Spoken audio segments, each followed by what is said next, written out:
जेलवा में जन्मे कन्हैया तो भादो तिथिया अष्टमी हो।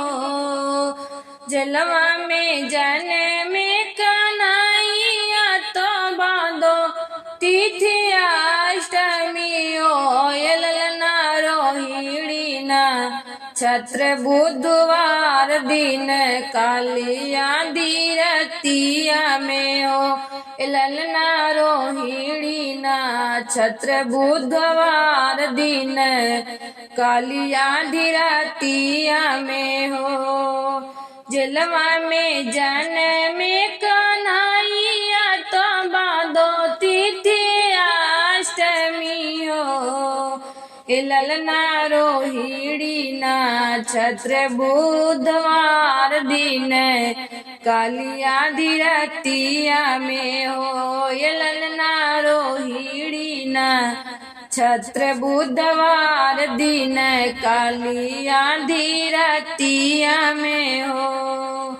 खुल गईले पाँव के कड़िया तो हाथ कड़िया न हो। खुल गईले पाँव के कड़िया तो हाथ कड़िया नु हो। ये ललना खुली गईले जेलवा के द्वार सिपाही सब सोई गईने हो। ये ललना खुली गईले जेलवा के द्वार सिपाही सब सोई गईले हो। वसुदेव गोदी में उठाई लिहन गोकुल मोरिया चाल दिहन हो। वसुदेव गोदी में उठाई लिहन गोकुल मोरिया चाल दिहने हो। ये ललना पहुँचे जमुना के तीरे तो जमुना बाढ़ी आई गईनी हो। ए ललना पहुँचे हैं जमुना के तीरे तो जमुना जी बढ़िया आई गईनी हो। जमुना सोचानी प्रभु आई गईले हम चरण पखार हो।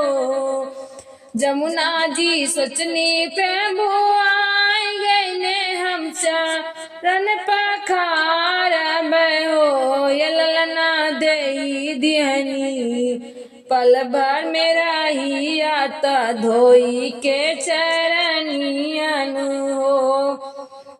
ललना दई दिहनी पल भर मेरा ही आता धोई के चरनियन हो।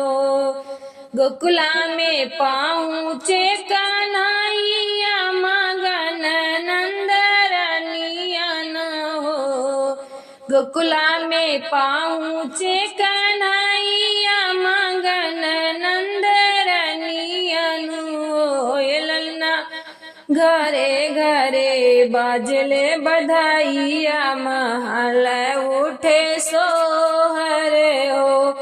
ये ललना घरे घरे बाजले बधाइया महल उठे सोहर हो।